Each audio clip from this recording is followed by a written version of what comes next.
BTR एकर्डनि गासैबो दफा आरो जोंनि जिथु दाजानाय बर' कसारी वेलफेयार अट'नमास काउन्सिल बेखौ आबुङै मावफुंनाय आरो बिनि राङारि जि बावजा रां बावजा बेखौ बारायनाय बिनि सायाव जोङो गेबेङै बुंफ्रुदों।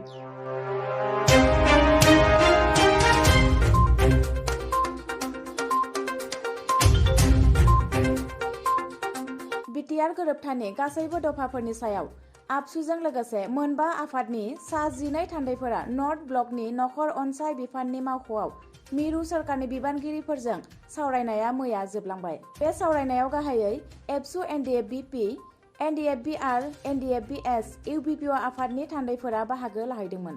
बिटिआर एकर्डनि खामानिया दासिमाव बेसेबां मावखो आरो मा आद्रा दंबावो बेखौ मैयानि समाव गेबेङै सावरायनाय जायो होननानै खौसेथि बर' सुबुं आफादनि गाहाय नेहाथारि मुस्रि पीताम्बर ब्रह्म बिथाङा मिथिहोयो।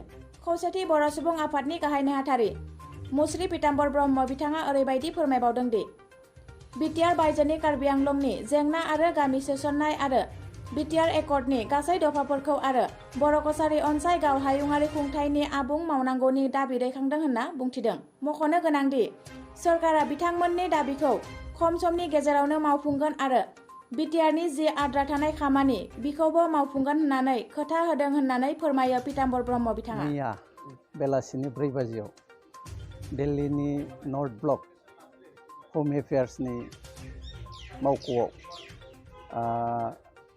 एनि रिजननि एडिशनेल सेक्रेटारि मानगोनां पियुष गोयल आरो एके मिश्र बिथांमोनजों बिटिआर एकर्ड बे एकर्डनि सायाव जोङो सावरायो। सावरायनायाव जोङो दुलाराय बर' फरायसा आफाद, खौसेथि बर' सुबुं आफाद आरो एनडिएफबिनि मोनब्रै हान्जा गासै जोङो जयै बिटिआर एकर्डनि दासिम बेसेबां मावखो आरो मा आद्रा दंबावो बिनि सायाव गेबेङै सावरायलायो। सावरायलायनायाव गोबां बाथ्रायानो ओंखारदों। जों जोंनिफ्राय मिरु सोरखारनि मानगोनां बिबानगिरि बिथांमोनखौ बुंदों जे जेसेबांखिनि आद्रा दंबावो बिटिआर एकर्डनि मावनो खोब थाबैनो मावनांगौ आरो बिसेसके जोङो जोंनिफ्राय स्ट्रेस होनानै माखासे इस्युफोरनि सायाव बुंदों, जेरै कार्बि आंलंनि इस्यु, बेनिफ्राय बाउन्डारि एक्सटेनसन आरो गामि दानख'नाय आरो सोसननाय बिनि सायाव आरो बिनि अनगायै बिटिआर एकर्डनि गासैबो दफा आरो जोंनि जिथु दाजानाय बर' कसारी वेलफेयार अट'नमास काउन्सिल बेखौ आबुङै मावफुंनाय आरो बिनि राङारि जि बावजा रां बावजा बेखौ बारायनाय बिनि सायाव जोङो गेबेङै बुंफ्रुदों। सोरखारनि बिबानगिरि मानगोनां बिथांमोनहा जोंनो खोथा होदों खोब थाबैनो गासैबो जिखिनि मावनो दङ बिटिआर एकर्डनि बे गासैखौबो मावफुंनायनि। बे समाव नोंथांमोननि जितु बिथांमोननि सावरायनायनि माबायदि मोन्दांथि मोनदों?